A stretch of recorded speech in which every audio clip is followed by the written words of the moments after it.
کیا ہے۔ اللہ تعالیٰ جس کے لیے خیر چاہتا ہے اس کو علم کے ساتھ جوڑ دیتا ہے۔ ہاں، ابھی میں حدیث کا کوئی ایک سن رہی تھی، اس میں وہ بتا رہے تھے کہ ایون جانور بھی اگر اس کے ساتھ علم کو اٹیچ کر دیا جائے تو اس کی فوقیت ہو جاتی ہے دوسرے جانوروں کے اوپر۔ ایون کتے کے بارے میں کہا گیا ہے کہ اگر کتے کو آپ نالج سکھا دیں، اس کو شکاری کتا بنا دیں تو وہ عام کتے سے بہتر ہے۔ تو اس وجہ سے ہم اپنے آپ کو اس بات کو عام بات نہ سمجھیں کہ ہمیں یہاں پر لا کر اللہ تعالیٰ نے بٹھا دیا ہے۔ یہ اللہ تعالیٰ کی بہت خاص نعمت ہے کہ اس نے ہمیں اس محفل کے لیے چوز کیا ہے۔ اور دوسری بات یہ کہ علم کی محفلیں وہ محفلیں ہیں جن کی تلاش میں فرشتے بھی ہوتے ہیں۔ تو اس بات پہ آپ اس کو فوکس میں رکھیے کہ آپ کی اس محفل میں فرشتے بھی موجود ہیں، اور اللہ تعالیٰ ہم سے جو ہے یہاں پہ ہمارا بیٹھنا بھی قبول کرے، اور اللہ تعالیٰ ہمیں ہمیشہ ہمیشہ اس کے ساتھ جوڑے رکھے، اور اللہ تعالیٰ اس علم کو ہمارے دل میں جذب کرے اور ہمارے عمل میں لے کر آئے۔ ہمیں توفیق ہو کہ ہم اس کو سمجھیں اور اس کو ہم اپنی پریکٹیکل لائف پہ بھی امپلیمنٹ کریں۔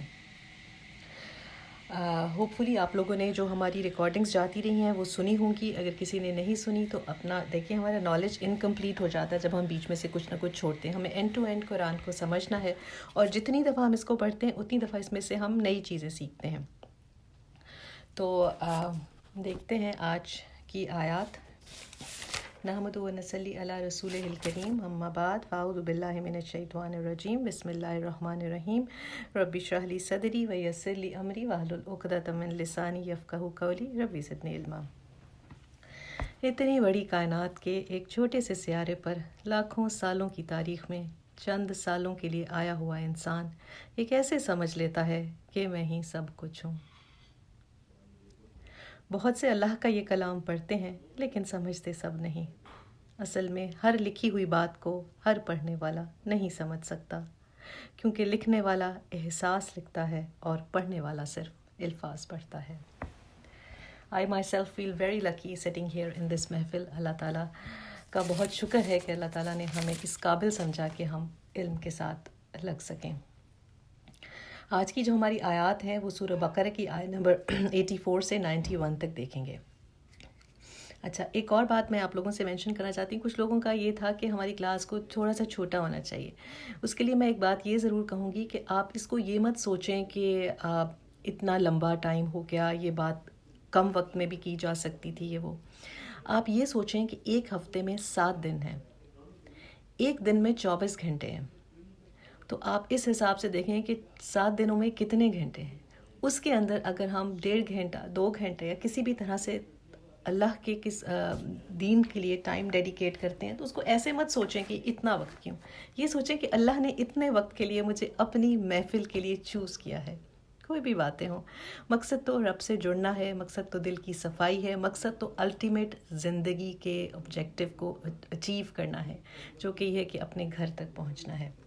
بائی دا وے، آج ہم اپنی جو ایپیسوڈ ہے اس کو بھی انشاءاللہ ریوائیو کریں گے۔ پچھلی دفعہ ہم نے 13 ایپیسوڈ کی تھی جب لاسٹ ہمارا لائیو سیشن ہوا کرتا تھا دسمبر سے پہلے، تو آج ہم انشاءاللہ اینڈ پہ 14 ایپیسوڈ دیکھیں گے، اپنے گھر کے کا ایک وزٹ کریں گے۔ تو دیکھتے ہیں سورہ بقرہ آیت نمبر 84 سے 91۔ جیسے آپ کو پتہ ہے کہ بنی اسرائیل کے واقعات چل رہے ہیں، اور اللہ تعالیٰ کوئی بات بھی بلا وجہ نہیں بتاتا۔ اللہ کو بلا وجہ کہانیاں سنانے کا شوق نہیں ہے، لیکن ہر بات بامقصد ہے۔ اور آپ نے اس سے پہلے بھی دیکھا ہے، بنی اسرائیل کی بات چل رہی ہے، ان کی خرابیوں کو بتایا جا رہا ہے اور ان کے عقائد کے خلاف دلائل دیے جا رہے ہیں۔ اس کو کہتے ہیں مکاسمہ، یعنی جیسے آپ کہیں کہ ڈیبیٹ کرنا۔ تو یہ سب کچھ ہمیں بتانے کا مقصد کیا ہے؟ اصل میں جو بنی اسرائیل نے کیا وہ ہمیں دکھایا جا رہا ہے کہ تم نے ایسا نہیں کرنا۔ دیکھیں، جیسے کسی بچے کو نہیں کہتے بیٹا فلاں نے ایسا کیا تھا اور اس کا یہ انجام ہوا تھا، but you don't have to do this. تو ہمیں بتایا جا رہا ہے، ہمیں پتہ چلتا ہے کہ پچھلی قوموں پر جو سزائیں آئیں وہ ان کے اعمال کی وجہ سے آئیں۔ اب یہ آئینہ امت مسلمہ کو دکھایا جا رہا ہے کہ بنی اسرائیل پہلے چنی ہوئی قوم تھی، اور پھر ان کے بگاڑ کی وجہ سے اللہ تعالیٰ نے یہ منصب ان سے لے لیا۔ دیکھیں، اللہ تعالیٰ نا ٹیسٹ کرتا ہے، ہمیشہ کے لیے نہیں دے دیتا۔ ہمیں بھی اللہ تعالیٰ نے اگر ان محفلوں میں بٹھایا ہے نا تو ہماری ٹیسٹنگ ہے کہ ہم کتنا دل سے سنتے ہیں، کتنا اس کو ایبزارب کرتے ہیں، کتنا اس کی وجہ سے ہمارے عمل میں تبدیلی آتی ہے، ہمارے معاملات میں تبدیلی آتی ہے. اور خدا نہ کرے، خدا نہ کرے، خدا نہ کرے اگر ہمارا دل اس کی طرف اس طرح سے مائل نہیں ہوتا تو ہم ان محفلوں سے دور نہیں ہوتے، بلکہ اللہ تعالیٰ ہمیں ان سے دور کر دیتا ہے. تو اللہ نے ان کو یہ منصب دیا تھا اور ان کے بگاڑ کی وجہ سے اللہ نے ان سے یہ منصب لے لیا اور امت مسلمہ کو فضیلت دے دی تمام جہانوں کے اوپر. اور اب امت مسلمہ جو ان کی جگہ ریپلیس کر دی گئی ہے، جیسے ماں بچے کو کہنا کہ دیکھو بڑے بھائی کا یہ انجام ہوا، اب تم نے بڑے بھائی کی طرح نہیں کرنا، تو یہ سمجھ لیں کہ بڑے بھائی ہیں، ان کے پاس پہلے شریعت آئی، پہلے نبی آئے، اور دیکھو انہوں نے کیا کیا اور ان کے ساتھ پھر کیا رویہ رکھا. تو ان کے واقعات جو ہیں وہ ہمارے لیے ایک عبرت ہے. اور یہ بھی کہ اللہ سبحانہ و تعالیٰ جس قوم کو چنتا ہے تو وہ پھر ان سے چاہتا کیا ہے. دیکھو میں نے اگر تم سے یہ ایکسپیکٹ کیا ہے تو میں تم سے کیا چاہتا ہوں، یہ سمجھنے کی بات ہے اس میں. تو آپ کی پریڈکشنز ہیں کہ اکثر امت مسلمہ بھی انہی بگاڑ کا شکار ہو جائے گی. حدیث میں آتا ہے کہ نبی پاک صلی اللہ علیہ وسلم نے فرمایا ہے کہ تم بھی ان لوگوں کی پیروی کرو گے جو تم سے پہلے گزرے ہیں، ہاتھ کے ساتھ ہاتھ اور بالش کے ساتھ بالش، یعنی بالکل ان کے فٹ سٹیپس پر چلو گے، یہاں تک کہ وہ گو کے بل میں بھی گھسیں گے نا تو تم بھی اس میں گھسو گے. تو صحابہ کرام نے فرمایا کہ یا رسول اللہ کیا آپ کا اشارہ یہود و نصارہ کی طرف ہے؟ تو آپ نے فرمایا اور کون. پھر دوسری حدیث میں ہے کہ اگر ان میں سے اگر کوئی بدبخت ایسا ہوگا جس نے اپنی ماں کے ساتھ زنا کیا ہوگا تو تمہارے سے بھی کوئی ایسا اٹھے گا جو یہی کام کرے گا. استغفر اللہ. تو اللہ تعالیٰ نے وارن کیا ہے کہ وہ کام نہیں کرنے. تو ایز امہ ہمیں دیکھنا ہے کہ کون سے کام وہ کرتے تھے جس کی وجہ سے اللہ تعالیٰ نے اتنا ہی ہمیں کہہ دیا کہ وہ نہیں کرنا. تو قرآن کریم میں ان کے عقائد کے خلاف دلائل دیے گئے ہیں اور 4 قسم کے مقاسمے قرآن پاک میں آپ زیادہ دیکھیں گے. ایک یہود کے ساتھ، دوسرا پھر عیسائیوں کے ساتھ، وہ بھی آگے چل کر دیکھیں گے، پھر تیسرا مشرکین کے ساتھ اور چوتھا منافقین کے ساتھ. تو یہ ان کی برائیوں کو ایسے ہی ہائی لائٹ نہیں کیا گیا بلکہ اس لیے کہ ہم ان سب میں سے باز رہیں، سبق سیکھیں. یہ وہ ہیبٹس ہیں جنہوں نے ان کو ڈبو دیا تھا اور وہ لعنت زدہ ہو گئے تھے. اللہ کی ناراضگی اور غضب ان کے اوپر ہو گئی تھی. تو ہمیں ان سے بچ کے رہنا ہے. تو دیکھتے ہیں آج کی آیات، آیت نمبر 84 سے. وَإِذْ اور جب اخذنا ہم نے اخذ کیا میثاقکم تم سے پختہ عہد، لا تسفکون نہ تم بہاؤ گے، دماءکم اپنوں کے خون، ولا اور نہ تخرجون تم نکالو گے، انفسکم اپنے نفسوں، من سے دیارکم اپنی بستیاں، ثم پھر اقررتم تم نے اقرار کیا، وانتم اور تم تشہدون گواہ ہو. اب تو آپ لوگوں کو کافی حد تک ورڈ میننگز کی بھی سمجھ آتی ہوگی، تو اس کی جب تلاوت کیا کریں تو غور کیا کریں کہ اللہ ہم سے کیا بات کرے. کچھ ورڈز انڈیکیٹرز ہوتے ہیں جو اردو زبان والوں کو ویسے بھی تھوڑا ایج ہے کہ ہمیں زیادہ سمجھ آ جاتی ہے عربک کی. تو جب لیا ہم نے پختہ وعدہ تم سے، یہ کن کو کہا جا رہا ہے؟ اینی بڈی انمیوٹ کر کے کوئی بتائے گا کن کو کہا جا رہا ہے؟ یہ کن سے وعدہ لیا جا رہا ہے؟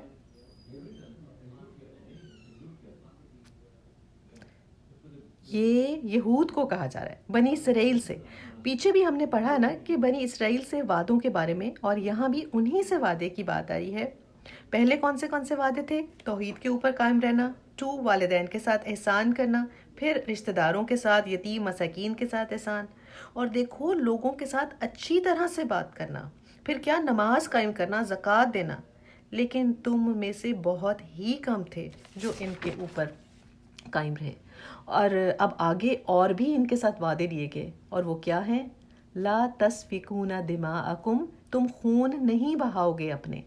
اپنا خون بہانے کا معنی کیا ہوا؟ اس کے 2 معنی ہیں. ایک تو یہ ہے کہ خود کا خون نہ بہانا، خود کو قتل نہ کرنا، اور پھر نہ ایک دوسرے کا خون بہانا جو آپس میں ہی لڑنے لگے. انہوں نے دنیا میں کیا ریفارمز لانے ہیں بھائی، یا کیا دنیا میں بھلائی کا کام کریں گے اگر آپس میں ہی لڑ رہے ہیں. پھر ولا تخرجون انفسکم من دیارکم اور نہ تم نکالو گے اپنی جانوں کو اپنے گھروں سے. اس میں بھی دو مطلب بنتے ہیں.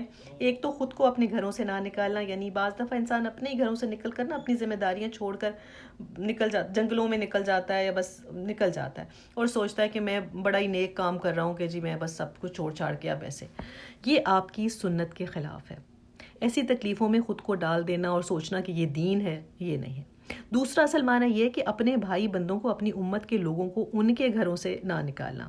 یہ بھی تم سے وعدہ لیا گیا. پھر ثم اقررتم، پھر تم نے اس کا اقرار کیا. وانتم تشہدون، اور ہو تم خود اس پر گواہ. یہ جانتے تھے، کوئی ڈھکی چھپی بات تو تھی نہیں.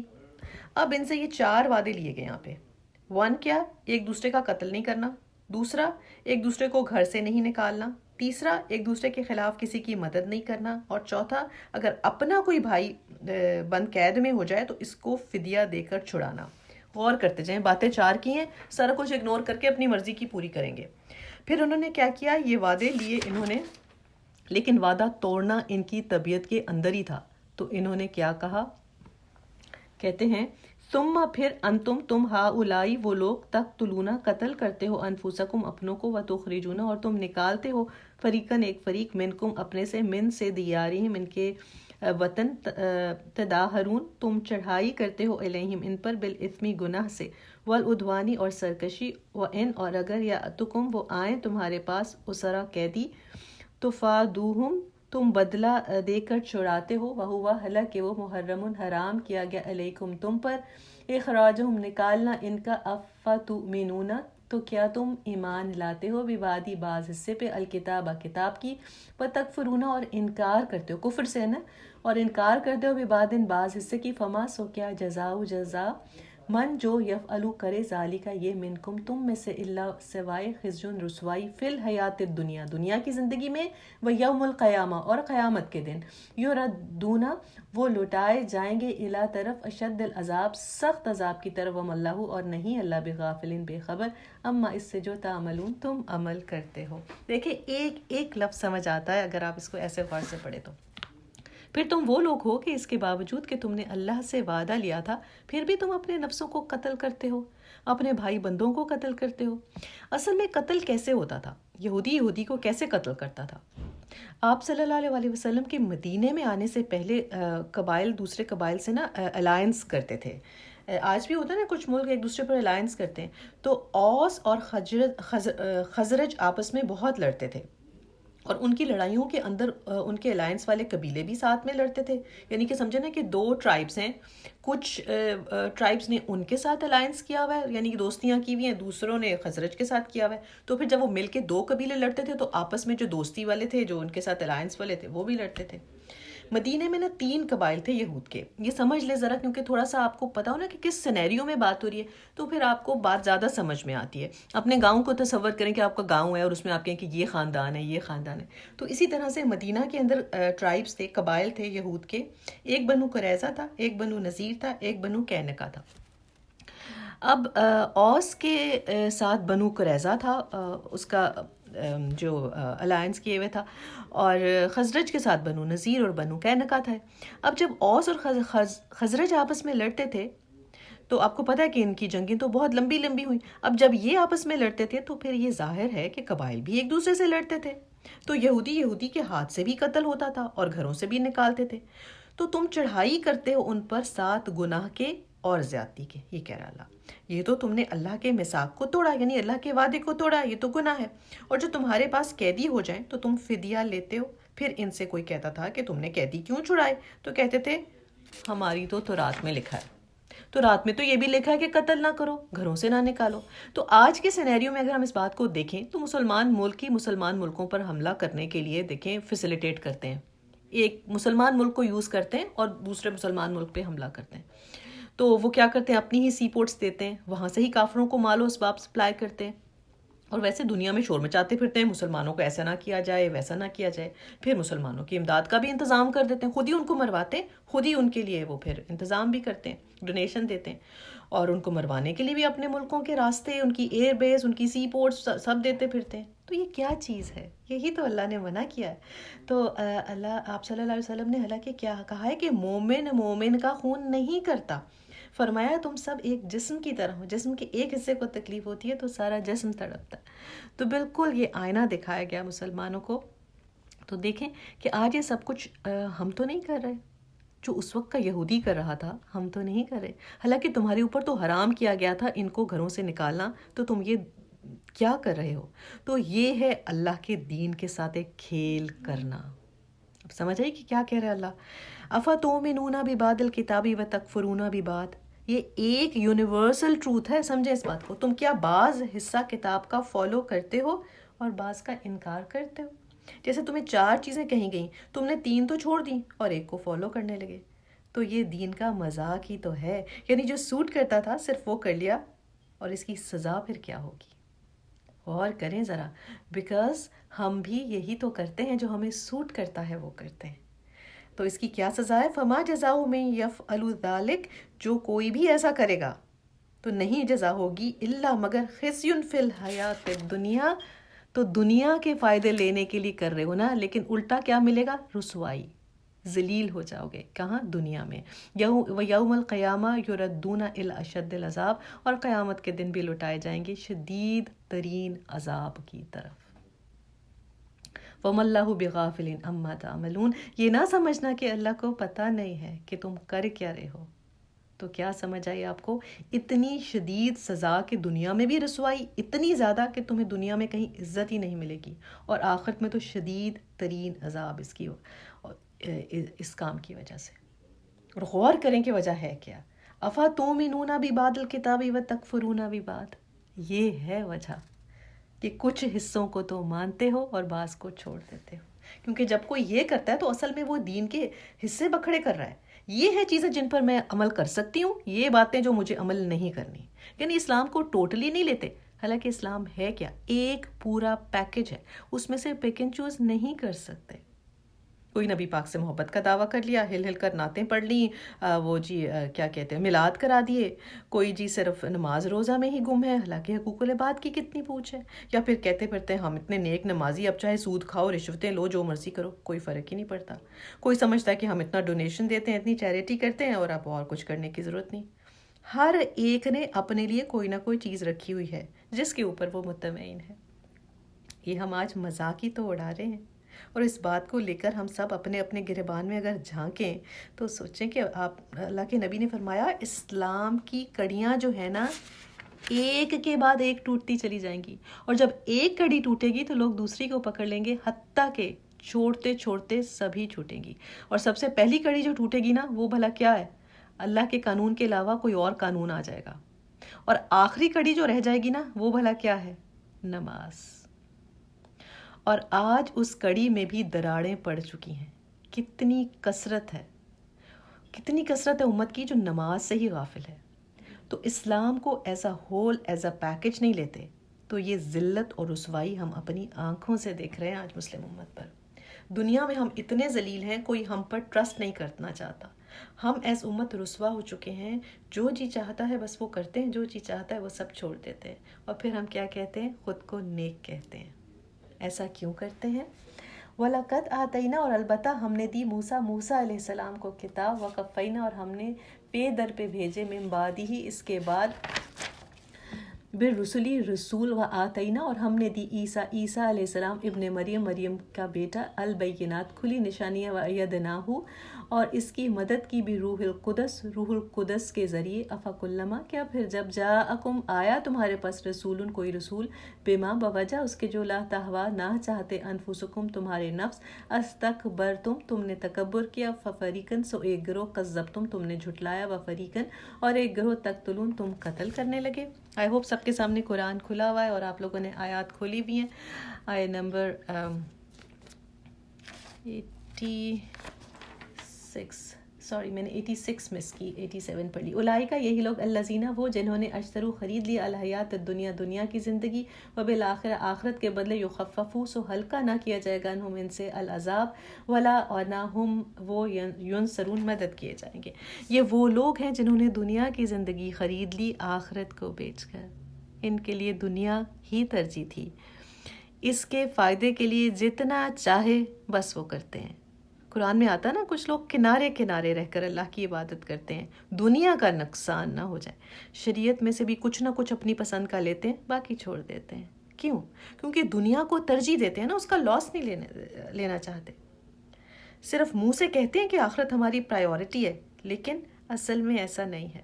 اگر ہماری پرائیورٹی آج آخرت ہوتی تو ہمارا لیونگ سٹائل ایسا نہ ہوتا، ہمارا اٹھنا بیٹھنا ایسا نہ ہوتا. ہم یہ نہیں کہتے کہ دنیا کی زندگی بیکار ہے، اس کا کچھ نہیں، اس کو چھوڑ دو، نہیں، لیکن اس کو پرائیورٹی نہیں بنا سکتے، اس کو اپنا مقصد حیات نہیں بنا سکتے. جب دنیا کے پیچھے ہی بھاگتے رہے تو آخرت تو ان کی تباہ ہی ہو گئی نا. لیکن دنیا بھی اتنی ہی ملے گی پھر بھی جتنی قسمت میں، جتنی قدر میں لکھی ہے. ہاں، جو آخرت کے لیے دوڑ رہا ہے اس کو آخرت تو ضرور مل جائے گی، اور ہو سکتا ہے دنیا بھی اس کو مل جائے. جو اس کی تقدیر میں لکھا ہے وہ تو ملے گا، اتنی تو ضرور مل جائے گی. جس نے صرف دنیا کو ہی آبجیکٹو بنا لیا پھر اس کا ٹھکانہ جہنم ہے. تو یہ سوچ رکھیں، دنیا تھوڑی سی ہے، گزر ہی جانی ہے، جیسی تیسی گزر ہی جانی ہے. تو اللہ تعالیٰ نے فرمایا انہوں نے آخرت بیچ دی، دنیا خرید لی. فَلَا يُخَفَّفُ عَنْهُمُ الْعَذَابُ، ان سے عذاب ہلکا نہیں کیا جائے گا. جب یہ آیات آتی ہے نا تو think about yourself standing in front of اللہ سبحانہ و تعالیٰ on the day of judgement, کہ ہمارا اللہ کے ساتھ سامنا ہے اور جواب دہی ہے ایک ایک عمل کی. تو دنیا کی ساری مشکلیں پیچھے رہ جاتی ہیں. کتنے بھی دکھ میں ہونا تو یہ سوچیں کہ یہ بات، یہ جتنا بھی فائدہ سامنے نظر آ رہا ہو تو یہ سوچیں کہ یہ میرا کتنا میٹر کرے گا when I'll be standing there، اللہ کے سامنے سر جھکا کے کھڑی ہوں گی تو یہ سب کیا میٹر کرے گا. اصل میں اس وقت کیا چیز میٹر کرے گی.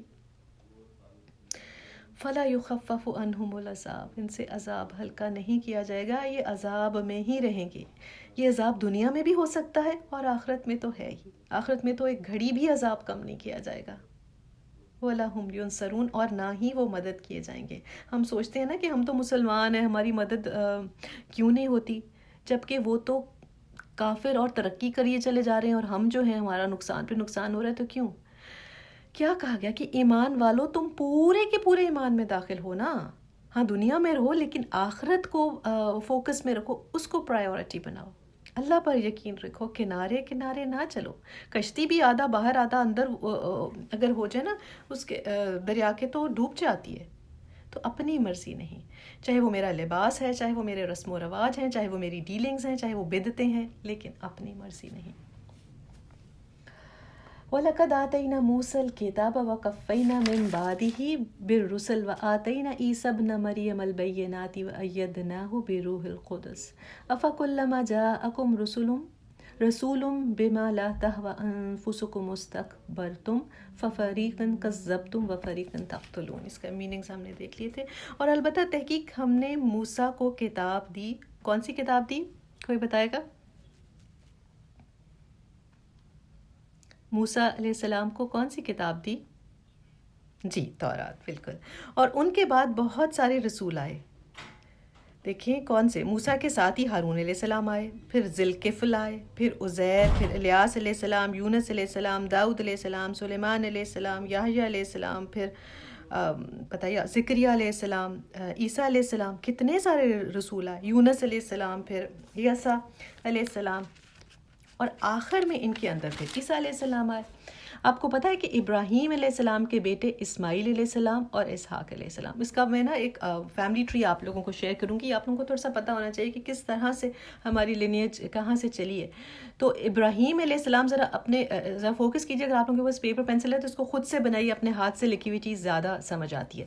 اوپر آپ لکھیں ابراہیم علیہ السلام، نیچے 2 ایروز بنائیں. اب ان کے بیٹے آگے سے اسماعیل اور اسحاق، اور آگے سے اسحاق علیہ السلام کے بیٹے اسحاق کے سامنے نیچے ایک اور ایرو بنائیے. ہے کسی کے ہاتھ میں پیپر پینسل؟ کوئی بنائے اور اس کی پکچر پھر ہم سے شیئر کر دیں گروپ کے اندر.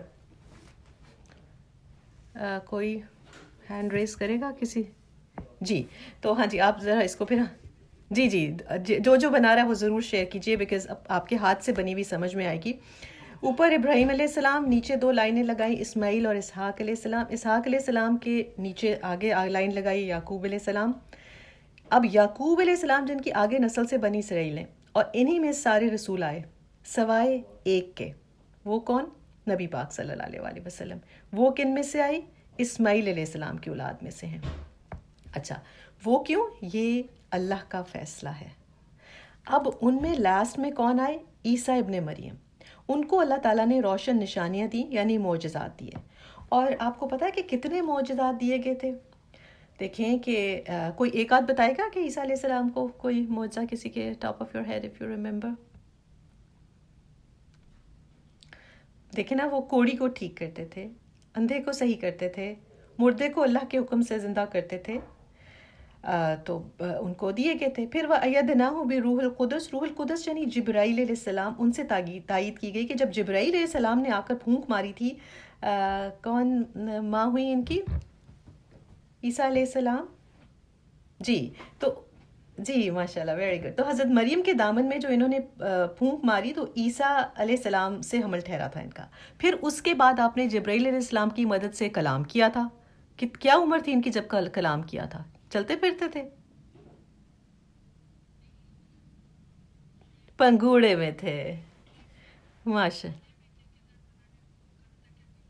جی ماشاء اللہ، ویری گڈ. اور اس کے بعد پھر جبرائیل علیہ السلام نے مدد فرمائی تھی دوبارہ بھی، اور جب ان کو اٹھایا گیا تھا آسمانوں پر تو بھی مدد فرمائی تھی. تو یہ سارا ان کے لیے. افکلما جاءکم، جب بھی تمہارے پاس کوئی رسول آئے اور تمہیں پیغام دے جو تمہاری خواہش کے خلاف ہو. یہاں پر یہ نہیں تھا کہ ایک طرف دین اور ایک طرف دنیا ہے، بلکہ یہاں پر کیا ہے؟ ایک طرف دین ہے، دوسری طرف دل ہے، اپنی خواہش ہے، یعنی کہ تمہاری خواہش کے خلاف ہے. اب جب کچھ نہیں پسند آتا تو بہانے ہی بہانے ہیں. کیوں؟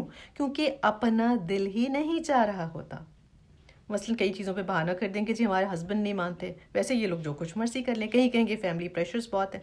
تو اصل میں اپنا من ہی پاپی ہے. تو وہ کہتے ہیں کہ برسوں جیسے ہوتا ہے نا کہ آپ چاہتے ہی نہیں کچھ کرنا تو نہیں کریں گے. پھر کیا کیا تم نے؟ تکبر کرنے لگے. اور تکبر کیا ہوتا ہے؟ حق کا انکار اور لوگوں کو حقیر جاننا. تو جب بھی نبی وہ چیز لے کر آتا تھا جس کا دل نہیں مانتا تھا تو سیدھا سیدھا انکار کرتے تھے، یعنی تکبر کیا. حق کا انکار، لوگوں کو حقیر سمجھنا. اس ڈیفینیشن کو لکھ لیں، یہ ہمیں پتہ ہونی چاہیے. صحیح بات بھی ہے نا، لیکن اس کو انکار کیے جانا. اچھا، نبی کی بات کو کچھ نہ سمجھا انہوں نے، اپنے آپ کی بات کو بڑا سمجھا اور انکار کیا. پھر فَفَرِيقًا كَذَّبْتُمْ وَفَرِيقًا تَقْتُلُونَ. ایک فریق کو تو تم نے جھٹلا دیا اور ایک کو تم نے قتل کر دیا. قتل کرتے رہے. کیا مطلب؟ دیکھیں زکریا علیہ السلام کو، یحییٰ علیہ السلام کو تو قتل بھی کر دیا. عیسیٰ علیہ السلام کو اپنی طرف سے تو انہوں نے قتل کیا تھا نا. آپ کو وہ تو اللہ تعالیٰ نے اٹھا لیا. پھر نبی پاک صلی اللہ علیہ وسلم پر انہوں نے ایسا کیا تھا. یاد ہے نا آپ لوگوں کو وہ واقعہ؟ ایک قبیلہ ان کو لے کر گیا تھا کہ ہمارے درمیان فیصلہ کروا دیں. قلعے کی دیوار کے ساتھ بٹھا دیا لے جا کے کہ آپ یہاں پر بیٹھیے، ابھی آتے ہیں. اوپر جا کر چکی کا انہوں نے پارٹ لے کر سوچا کہ اوپر سے پھینکیں گے اور نیچے آپ اللہ معاف کرے کچھ لے جائیں گے. تو نبی پاک صلی اللہ علیہ وسلم کے پاس جبرائیل علیہ السلام آئے اور آپ کو اطلاع دی تو آپ فوراً وہاں سے اٹھ کے. تو یہ بھی انہوں نے ایفرٹ کی تھی. اسی طرح آپ کو پتہ ہے کہ خیبر میں یہودی عورت بکری کا گوشت لے کر آئی تھی اور اس میں زہر ملا ہوا تھا. تو اس نے آپ کو پیش کیا اور نبی پاک صلی اللہ علیہ وسلم نے دستی کا گوشت اٹھایا، ان کو پسند تھا، کھانا شروع کیا. پھر آپ نے ایک دم صحابہ سے فرمایا کہ کھانے سے ہاتھ اٹھا لو اور یہودی عورت کو بلا کر لاؤ. جب وہ آئی تو آپ نے فرمایا کہ تم نے اس میں زہر ملایا ہے. کہنے لگی آپ کو کس نے خبر دی؟ تو نبی پاک صلی اللہ علیہ وسلم نے فرمایا کہ بکری کے اس ہاتھ نے جو میرے ہاتھ میں ہے، اس دستی نے مجھے خبر دی. اس نے کہا ہاں میں نے ملایا تو ہے کہ اگر آپ اللہ کے نبی ہوں گے تو آپ کو کچھ نہیں ہوگا، اور اگر آپ نہیں ہوں گے تو آپ فوت ہو جائیں گے. اور جو صحابی جنہوں نے کھایا تھا تو وہ فوت ہو گئے تھے. تو اس زہر کو نکالنے کے لیے پھر آپ نے اپنے شانے سے خون نکلوایا تھا، جس کو حجامہ نہیں ہوتا، حجامہ کروایا تھا. تو آپ صلی اللہ علیہ وسلم پھر جب مرض الموت میں بھی تھے تو فرمایا کہ خیبر میں جو زہر آلود نوالا میں نے اپنے منہ میں رکھا تھا اس کی تکلیف مجھے آج بھی محسوس ہو رہی ہے، اور مجھے معلوم ہو رہا ہے کہ میری شہرگ اس تکلیف سے کٹ جائے گی. اتنی آپ کو تکلیف ہوئی تھی اس زہر کی وجہ سے. تو اتنی دشمنی تھی ان یہود کو. حالانکہ آپ کیا کرتے تھے ان کے لیے؟ ان کو حق کا راستہ ہی تو دکھاتے تھے. لیکن جب خواہش کے خلاف کچھ ہو تو انسان کا دل کرتا ہے کہ اس بندے کو مار ہی دے کہ میری تو خواہش کے خلاف بات کر رہا ہے، اس کا تو کانٹا کسی طرح سے کاٹوں میں. تو یہود کا انبیاء کے ساتھ ایسا ہی رویہ رہا ہے. تو رات کو ساتھ ساتھ رکھتے تھے کہ یہ تو بڑی عظمت والی کتاب ہے، ہماری کامیابی کی علامت ہے. دیکھیں آج ہم قرآن کو بھی تو چوم چاٹ کر اوپر رکھ ہی دیتے ہیں نا. دلہن کو رخصت کرنے کے لیے اس کے نیچے سے بھی گزار دیتے ہیں کہ جی اس سے برکت ہو جائے گی، چاہے اس کے اندر کے احکامات کو جانتے ہی نہیں، پڑھنا ہی نہیں چاہتے، سمجھنا ہی نہیں چاہتے، اور زندگی میں کہیں قرآن موجود ہے ہی نہیں، خالی اس کو ایک ہارڈ بک کو گھر میں رکھ لینا اس کی موجودگی نہیں ہے، اس کے احکامات کو سمجھنا، اس پہ چلنا اور اس کو امپلیمنٹ کرنا، اس کو کہتے ہیں زندگی میں قرآن کی موجودگی۔ تو وہ بھی تورات سے ہدایت تو لیتے نہیں تھے، لیکن جی بس یہ برکت ہی برکت ہے، یہ کتاب ہمارے لیے بہت برکت والی ہے، ان کا بھی یہی حال تھا۔ وقالوا، اور انہوں نے کہا قلوبنا، ہمارے دل غلفن، پردہ میں ہے، غلف میں ہے، بلکہ لعنہم، ان پر لعنت اللہ کی بکفرہم، بسبب ان کے کفر کے، فقلیلاً، سو تھوڑے، ما یؤمنون، جو ایمان لاتے ہیں۔ وہ کہتے تھے کہ ہمارے دل تو غلافوں میں ہیں۔ غلاف یہ ایک ورڈ بتا کر نا اللہ تعالیٰ نے ساری بات سمجھا دی۔ کیا مطلب؟ نمبر 1 یہ کہتے تھے کہ ہمارے دل لپٹے ہوئے ہیں اور تمہاری بات جو ہے نا وہ ہماری سمجھ میں نہیں آتی۔ جیسے آج بھی کچھ لوگ کہتے ہیں نا کہ جی یہ کیا کریں، ہمیں تو جی کچھ سمجھ ہی نہیں آتا۔ پھر نمبر 2 بالکل الٹ کے ہمارے دل تو علم اور حکمت سے اتنے بھرے ہوئے ہیں کہ تمہاری بات کی اے محمد تو کوئی گنجائش ہی نہیں ہے، کہ ہمیں تو بھئی سب کچھ پتہ ہے پہلے سے ہی، یہ کتاب بھلا ہمیں کیا سکھا سکتی ہے۔ تو یہ ابن عباس فرماتے ہیں کہ یہ کہتے تھے کہ ہمارے دل تو علم کے مخزن ہیں، یعنی علم کے خزانے ہیں، ہر بات ایسے جیسے ہماری مطلب ہمیں ہر بات پتہ، تم ہمیں کیا بتاؤ گے۔ اب دیکھیں کہ ایک ایک بات ایسے ہے جیسے ہماری باتیں کی جا رہی ہیں، ہم میں سے بھی ایسے ہیں نا بہت سے۔ آج بھی کتنے لوگ ہیں جو قرآن کی طرف آنا ہی نہیں چاہتے، سمجھتے ہیں ہمیں تو سب کچھ پتہ ہے۔ پھر نمبر 3 اس میں غلف کا معنی کیا ہے؟ کہتے تھے اس میں کوئی معقولیت کی بات ہے ہی نہیں، ہم تو لاجک والے لوگ ہیں، اس میں تو کوئی لاجک ہے ہی نہیں۔ تو ان تینوں باتوں کو کہا گیا کہ وہ جو کہتے تھے کہ ہمارے دل غلافوں میں ہیں، تو آج اسی آیت کو ہم اگر اپنے اوپر رکھ کر دیکھیں، آپ نے کہتے سنا ہے لوگوں کو کہ جی یہ تو لاجک کا زمانہ ہے، یہ مولویوں کی باتیں تو جی they don't make any sense to us۔ تو تم کیا قرآن اور حدیث کے اوپر اپنی سینس کو مانتے ہو؟ اور مجھے بتائیں کہ تکبر پھر اور کیا ہے؟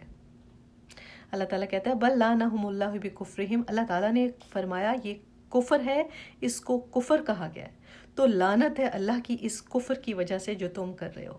تو کفر ہے یہ کہنا کہ ہمارے دل تو بھئی غلافوں کے اندر ہیں۔ فَقَلِيلًا مَا يُؤْمِنُونَ، کتنا تھوڑا ہے جو یہ ایمان لے کر آتے ہیں، یہ کتنے تھوڑے ہیں ان میں سے جو ایمان لے کر آتے ہیں، دونوں ایمانی ہیں، مطلب ان بوتھ ویز۔ تو اس کا مطلب ہے کہ دل پر اگر نصیحت اثر نہیں کر رہی، سوچے ذرا، میرے اس فکرے پہ غور کیجیے، ایسے ہی نہ سنتے جائیں۔ اگر کسی کے دل پر نصیحت اثر نہیں کری، اگر لگتا ہے کہ دل بند ہوا پڑا ہے، تو انسان کو فکر کرنی چاہیے کہ یہ لعنت کی کیفیت تو نہیں ہو گئی۔ تو یہ بڑے ہی فکر کی بات ہے۔ بل ران عصا قلوبہم، ان کے دل زنگ آلود ہو گئے ہیں۔ پھر اور اس کا علاج نبی پاک صلی اللہ علیہ وسلم نے کیا بتایا تھا؟ موت کو کثرت سے یاد کرنا اور قرآن کی تلاوت کرنا۔ 89 ولما، اور جب جاءہم، ان کے پاس آئی، کتاب من سے، ان دلہ، پاس اللہ کے، مصدقن، تصدیق کرنے والی، لما، اس کی، جو معہم، ان کے پاس، وکانو، اور وہ تھے، من قبل، اس سے قبل، یستفتحون، فتح مانگتے، علی، پر، الذین کفروا، جن لوگوں نے کفر کیا، فلما، سو جب جاءہم، آیا ان کے پاس، ما، جو عرفوا، وہ پہچانتے تھے، کفروا بھی، اس کے منکر ہو گئے، فلعنت، سو لعنت، اللہ کی، علی، پر، الکافرین، کافروں کو۔ اور پھر جب ان کے پاس آ گئی ایک کتاب اللہ کی طرف سے، کون سی کتاب؟ اب یہاں پہ کس کتاب کی بات ہو رہی ہے؟ اینیبڈی؟ آئی ہوپ سب جاگ رہے ہیں۔ جی ماشاءاللہ، جی روانہ با جی، بالکل قرآن کی بات آ گئی۔ تو یعنی پہلے ان کے پاس تورات آئی، انجیل آئی، اتنے پیغمبر آئے، اب یہ آخری نبی اور آخری کتاب آ گئی ہے۔ آخری کتاب جب آ گئی جو تصدیق کرتی تھی جو ان کے پاس ہے، مطلب ویریفائی کرتی ہے اس کو جو کچھ تورات میں ہے۔ کیسے؟ دیکھیں، نمبر 1 قرآن کلیئرلی کہتا ہے کہ تورات اور انجیل اللہ کی کتاب ہے اور اس کی طرف سے آئی ہے۔ نمبر 2 جو باتیں اس کے اندر ہیں جو وہ اللہ کی طرف سے ہیں، ان کو بیک کرتی ہے، ان باتوں کو انڈورس کرتی ہے بیسیکلی۔ وَكَانُوا مِن قَبْلُ يَسْتَفْتِحُونَ عَلَى الَّذِينَ كَفَرُوا، حالانکہ وہ اس سے پہلے فتح کی دعائیں کرتے تھے خلاف کافروں کے۔ اچھا، اس بات کا کیا مطلب ہے؟ یعنی جب یہودیوں کا مقابلہ کبھی مشرکین سے ہوتا تھا، جب کبھی ان کی آپس میں لڑائی ہوتی تھی یہود اور کافروں کی، تو ان کو کہتے تھے ہمارے پاس ایک نبی آنا ہے تو پھر تمہیں پتہ چلے گا۔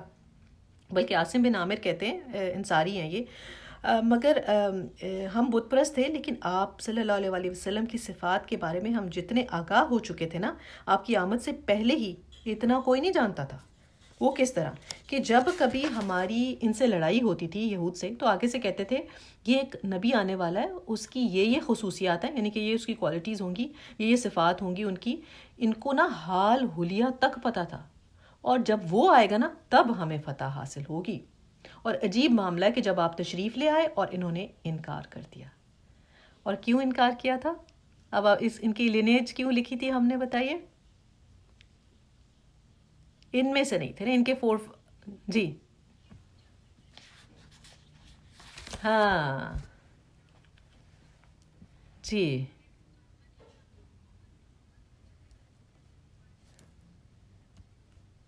جی بالکل ان میں سے نہیں تھے، تو یہ چاہتے تھے کہ ہم ہی میں سے ہو۔ تو اس کی ایک مثال یہ ہے کہ حضرت صفیہ جو تھی نا، وہ ایک یہودی سردار اور عالم کی بیٹی تھی۔ وہ خود بیان کرتی ہیں کہ آپ صلی اللہ علیہ وسلم کی زوجہ محترمہ تھی نا، جب آپ مدینہ تشریف لائے تو میرے باپ اور چچا دونوں آپ سے ملے، بڑی دیر تک آپ سے بات چیت ہوتی رہی۔ پھر جب گھر واپس آئے تو میں نے اپنے کانوں سے سنا، یہ صفیہ بتا رہی ہیں کہ میں نے اپنے کانوں سے دونوں کی باتیں سنی۔ چچا نے کہا کہ یہ واقعی ہی وہی نبی ہیں جن کی باتیں ہماری کتابوں میں موجود ہیں۔ تو والد نے کہا خدا کی قسم ہاں یہ وہی ہے۔ تو چچا نے کہا کیا تم پھر کیا ارادہ رکھتے ہو؟ تو والد نے جواب دیا جب تک میری جان میں جان ہے میں اس کی مخالفت کروں گا اور اس کی بات چلنے نہیں دوں گا۔ تو یہ پہچانتے تو اچھی طرح تھے، لیکن تہیا کر چکے تھے کہ ہم نہیں مانیں گے۔ اللہ تعالیٰ نے فرمایا فَلَمَّا جَاءَهُم مَّا عَرَفُوا، جب ان کے پاس وہ آ گیا جس کو انہوں نے پہچان لیا۔ پہلے دعائیں مانگتے تھے اور لوگوں کو خبر دیتے تھے، لیکن جب آگے نبی پاک صلی اللہ علیہ وسلم اور انہوں نے پہچان لیا، کفروا بہ، تو انہوں نے انکار کر دیا۔ فَلَعْنَةُ اللَّهِ عَلَى الْكَافِرِينَ، تو لعنت ہے اللہ کی کافروں کے اوپر۔ تو یہاں پر بھی اللہ تعالیٰ نے ان کو کافر قرار دے دیا۔ اور لعنت کا معنی کیا ہوتا ہے؟ اللہ کی رحمت سے دوری۔ کیوں؟ کیونکہ انہوں نے کسی غلط فہمی یا لا علمی کی وجہ سے انکار نہیں کیا تھا، بلکہ ما عرفو، انہوں نے پہچان بھی لیا تھا۔ اور پھر بھی، اور قرآن کہتا ہے کہ یہ ان کو ایسے پہچانتے تھے جیسے اپنے بیٹوں کو پہچانتے ہیں، تب بھی انکار کر کے، اس لیے اللہ تعالیٰ نے ان پر لعنت کر دی۔ بئس ما، برا ہے جو اشترو بیچ ڈالا بھی، اس کے بدلے انفسہم، اپنے نفسوں کو، ان کے یکفرو، وہ منکر ہوئے، بما، بوجہ اس کے جو انزل اللہ، نازل کیا اللہ نے، بغین، ضد، ان کے، ینزل اللہ، نازل کرتا ہے اللہ، من فضلی، اپنے فضل سے، اللہ پر، میں یشاء، جو وہ چاہتا ہے، من سے، عبادی، اپنے بندے، فباؤہ، سو وہ کمال آئے، بغضب، غضب کے، اللہ پر غضب، وللکافرین، اور کافروں کے لیے عذاب، عذاب مہین، رسوا کرنے والا۔ کتنا برا ہے جس کے بدلے انہوں نے اپنی جانوں کو بیچ ڈالا۔ کس کے بدلے بیچ ڈالا؟ دنیا کے، کہ ہماری سرداری نہ چلی جائے، ہم جو یہاں پر بڑے بنے بیٹھے ہیں، ہماری خاندان سے آج تک ساری رسول اور نبی آئے ہیں وہ ختم نہ ہو، دنیا کی لالچ میں اپنی جانیں انہوں نے بیچ دیں۔ وہ کیسے؟ کہ ہماری جان چاہے بعد میں جہنم میں جلے لیکن ہماری دنیا نہ خراب ہو۔ کیسے بیچا انہوں نے؟ کہ کفر کیا۔ کفر کس چیز سے کیا؟ جو اللہ نے نازل کیا تھا، یہ وحی اور یہ قرآن۔ بغین، اپنی ضد کی وجہ سے، اتنی بری چیز ہے یہ ضد۔ ان کو ضد تھی کہ یہ نبی ہمارے میں سے کیوں نہیں آیا، یعنی بنی اسرائیل سے کیوں نہیں آیا۔ ان کو بہت تکبر تھا، اور آج تک ان کے اندر یہ تکبر موجود ہے۔ آپ کرنٹ افیئرس کو سمجھنا چاہتے ہیں نا، تو یہاں سے اس بات کو سمجھنا ضروری ہے، قرآن کو سمجھنا ضروری ہے۔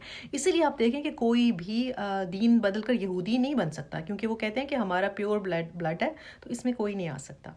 تو سخت ضد تھی ان کی کہ انہوں نے کفر کیا اس پر جو اللہ تعالیٰ نے نازل کیا تھا۔ تو اللہ نے نازل کیا اپنے فضل سے، جس پر اس نے چاہا، اس کی مرضی، بھائی جس مرضی بندے کو رسول بناتا، تم کون تھے بات کرنے والے؟ بھئی یہ اللہ کی چاہت سے نازل ہوا، یہ تو ہماری چاہت سے نازل ہونا چاہیے تھا، یہ کہتے تھے۔ یعنی نبوت آپ کو کیوں مل گئی، نبی پاک کو؟ دیکھیں تکبر انسان کو لے ڈوبتا ہے، اپنے آپ کو کچھ سمجھنا یہ انسان کو تباہ کر دیتا ہے، جاہلیت ہے یہ۔ تو پھر کیا ہوا؟ فباؤ بغضب علی غضب، ان کے اوپر اللہ کا غصے کے اوپر غصہ، بہت زیادہ غصہ۔ بھی اللہ جو چاہے کرے، یہ کیا سمجھتے ہیں خود کو؟ کیا دیکھیں ہم نے تو کبھی یہ نہیں سوچا کہ فلاں کو یہ کیوں مل گیا۔ ہر چیز میں ہمارے لیے لیسن ہے نا، فلاں مجھ سے آگے کیوں نکل گیا، فلاں کے بچے کو یہ کیوں مل گیا۔ اسی کو تو کہتے ہیں، کیا کہیں گے؟ ون ورڈ جو ہمارے ٹاپک میں یوز ہوا آج، پھر سے سوچے، فلاں کو یہ کیوں مل گیا، مجھے کیوں نہیں ملا؟ حسد، حسد، جی ماشاء اللہ، حسد، ویری گڈ. تو یہی تو حسد ہے، اور یہی حسد ان کے اندر تھا. تو اللہ کے نبی نے فرمایا ایک دوسرے سے حسد نہ کرو، یہ حسد نیکیوں کو ایسے کھا جاتا ہے جیسے آگ لکڑی کو کھا جاتی ہے. یہ حسد ہی ہے جب دوسرے کی نعمت انسان سے ہضم نہیں ہو رہی ہوتی نا. ہمارا اصل مسئلہ یہ ہے کہ ہم سے دوسرے کی نعمت ہضم نہیں ہوتی. جلن، کڑھن، یہی حسد ان کو ہوا جب نبوت کہیں اور چلی گئی. یہی حسد شیطان کو ہوا، ابلیس کو ہوا تھا کہ آدم کو کیوں سجدے کرنے کو کہہ دیا گیا. تو یہ حسد انسان کو ختم کر دے گا. فلاں کو یہ کیوں مل گیا؟ بھئی کس نے دیا؟ اللہ تعالیٰ نے نا. تو تم اللہ کی تقسیم پر اعتراض کرو گے. فلاں کو اچھا گھر مل گیا، فلاں کو اچھی گاڑی مل گئی، فلاں کو شہرت مل گئی، اس کی نیک نامی کیوں ہو گئی، یا اس کی اولاد آگے کیوں نکل گئی. یہی دنیاوی چیزیں ہیں نا جس پر انسان دن رات کڑتا ہے اور حسد کرتا پھرتا ہے. اب اسی حسد کی وجہ سے پھر غیبت، چغلی، اس کو بدنام کرنا یا اس کی باتیں لگانا یا لیگ پولنگ کرنا یا کچھ کرنا، یہ حسد اپنے اندر سے ختم کرنا ہے ہمیں. کسی کا کچھ پسند آئے تو اللہ تعالیٰ سے مانگے نا، اللہ تیرے خزانوں میں کیا کمی ہے، مجھے بھی اچھا لگ رہا ہے، مجھے بھی دے دینا. اللہ کو فقیر، اپنے در کا فقیر بہت پسند ہے، اور یہ اللہ کی شان ہے کہ وہ اپنے در کے فقیر کو خالی ہاتھ نہیں چھوڑتا. فباء بغضب علی غضب، اس کی وجہ سے ان پر اللہ کا غضب ٹوٹا. وَلِلْكَافِرِينَ عَذَابٌ مُّهِینٌ، اللہ تعالیٰ نے ان کو کافر قرار دے دیا، اور پھر فرمایا ان کے لیے رسوا کن عذاب ہے. ایک جلنے کا عذاب اور دوسرا رسوائی کا عذاب. دیکھیں ذلت، رسوائی کتنی بری چیز ہے. دنیا میں بھی کسی کے سامنے بے عزتی ہو نا تو انسان کو سمجھ نہیں آتی کہ وہ کیسے بچے اس بے عزتی سے. تو رسوا کرنے والا عذاب جب ساری مخلوق کھڑی ہوگی وہاں پر بھی ان کو ذلیل کرے گا پھر اللہ تعالیٰ. استغفر اللہ. وَإِذَا، اور جب قیلا، کہا جاتا ہے، لہم انہیں، آمنو، تم ایمان لاؤ، بما انزل اللہ، اس پر جو نازل کیا گیا، قالوا، وہ کہتے ہیں، نؤمنو، ہم ایمان لاتے ہیں، بما، اس پر، انزل، جو نازل کیا گیا، علینا، ہم پر، ویکفرون، اور انکار کرتے ہیں، بما، بوجہ اس کے، جو وراءہ، اس کے علاوہ، وہوا، حالانکہ وہ، الحق، حق، مصدقہ، تصدیق کرنے والا، لما، اس کی، جو معاہم، ان کے پاس. کل، کہہ دیجئے، فلما، سو کیوں، تقتلون، قتل کرتے ہو، انبیاء اللہ، اللہ کے نبی، من قبل، اس سے پہلے، ان، اگر کنتم، تم ہو، مومنین، مومن. اچھا، جب ان سے کہا جاتا ہے کہ ایمان لے آؤ ساتھ اس کے جو اللہ نے نازل کیا، تو کہتے ہیں ہم ایمان لائیں گے اس پر جو ہمارے اوپر نازل ہوا. اور ان کے اوپر کیا نازل ہوا تھا؟ کون سی کتاب؟ تورات. جی جی ماشاء اللہ، تورات. جی بالکل. اچھا وہ ایکچولی یہ نیا میڈیم ہے نا، تو آہستہ آہستہ ہم سب کمفرٹیبل ہو جائیں گے انشاءاللہ. اچھا، حالانکہ اس پر بھی کہاں ایمان لاتے تھے، ایمان تورات پہ بھی نہیں لاتے تھے، لیکن اب ان کو کہہ رہے ہیں ہم اس پہ لائیں گے جو ہم پہ نازل ہوا. حالانکہ ان کو پتہ تھا کہ ایک نبی آئے گا اور اس کا نام احمد ہوگا. آپ کا حال حلیہ بھی جانتے تھے، سب پتہ تھا. اسی لیے تو ہجرت کر کے یثرب آئے تھے. یثرب کون سی جگہ، شہر کا نام ہے؟ مدینہ. جی بالکل ماشاءاللہ. ان کو کوئی کنفیوژن نہیں تھی، لیکن ڈھیٹ تھے، ضدی تھے، ڈھیٹ ہو کر نہیں مانتے تھے اپنے تکبر کی وجہ سے. تو جو بھی ہم پر نازل ہوا وہ مانیں گے، اور جو کچھ باقی کچھ نہیں مانیں گے. حالانکہ قرآن تو حق ہے. یہ نہ دیکھو کہ کس کے پاس کیا ہے، یہ نہ دیکھو کس نے کیا کہا ہے، بس جو حق ہے اس کو مانو. کل، آپ ان سے کہہ دیں کہ اگر تم نے اسی پر ایمان رکھنا ہے جو تمہارے پاس ہے، تو ان انبیاء کو کیوں قتل کیا جو تمہارے پاس آئے تھے. دیکھیے یہ پھر تمہاری ہسٹری ایسی کیوں ہے، کیوں مارتے تھے پھر تم ان کو. تو اب دیکھیں، اگر ہم غور کریں ایک ایک بات ان کی کھول کھول کر اللہ سبحانہ و تعالیٰ نے بیان کر دی ہے، اور اللہ تعالیٰ ہمیں یہ بتا رہا ہے کہ تم ایسا نہ کرنا. تم ایسا کرو گے تو انجام جو ان کا ہوا وہی تمہارا بھی ہوگا. تو یہ دعا ہے کہ اللہ تعالیٰ ہمیں قبول حق کی توفیق عطا فرما دے. اللہ تعالیٰ اسی دنیا میں ہماری آنکھیں کھولے اور ہمیں اس طرح کی نافرمانی سے بچا لے. آمین. سبحانک اللہم و بحمدک، نشہد ان لا الہ الا انت، نستغفرک و نتوب الیک. ربنا تقبل منا انک انت السمیع العلیم وتب علینا انک انت التواب الرحیم. یا اللہ جو پڑھا اس کو قبول کر لے، اس کی برکتیں ہمارے گھروں میں، ہماری اولادوں میں اور ہماری نسلوں میں ڈال دے. یا رب ہماری غلطیاں، ہماری کوتاہیاں نہ دے، اپنی رحمتوں سے ہمیں بخش دے. اللہ اس محفل میں جتنی بہنیں بیٹھی ہیں، جس کے دل کی جو جائز خواہش ہے وہ پوری کر دے، جس کے دل میں جو پریشانی ہے وہ دور کر دے یا رب، جس کے گھر میں جو پریشانی ہے وہ دور کر دے، جن کے گھروں میں بیماری ہے ان کو شفائے کاملہ عاجلہ عطا فرما دے یا رب، ہماری غلطیوں کا نہ دیکھ، ہماری کوتاہیوں کا نہ دیکھ یا رب، پوری دنیا میں مسلم امہ بہت زیادہ بے آسرا ہے، اللہ تو ہمیں معاف فرما دے اور ہماری مدد فرما دے یا رب، ہماری زندگی کے کام سمیٹ لے اور ہمیں اپنے کام کے لیے قبول کر لے یا رب، جن کے گھروں میں بچے بچیوں کی شادیاں ہونے والی ہیں ان کے بہترین بر لگا دے، ایسے بر جو دین اور دنیا میں ان کے معاون ہوں، جن کی اولادیں نہیں اللہ ان کو دین، ایمان اور صحت والی اولاد عطا فرما دے یا رب، علیہ کو بھی یا رب، جو ہماری زندگی کا آخری دن ہو وہ ہمارے عمل کا بہترین دن ہو، خوشخبری دینے والے فرشتے آئیں، خوشبو والا کفن لے کے آئیں یا رب، تجھ سے ملنے کی خوشی ہو، دنیا سے بچھڑنے کا غم نہ ہو یا رب، بغیر حساب کتاب کے جنت الفردوس میں داخل کر دے، آمین یا رب العالمین۔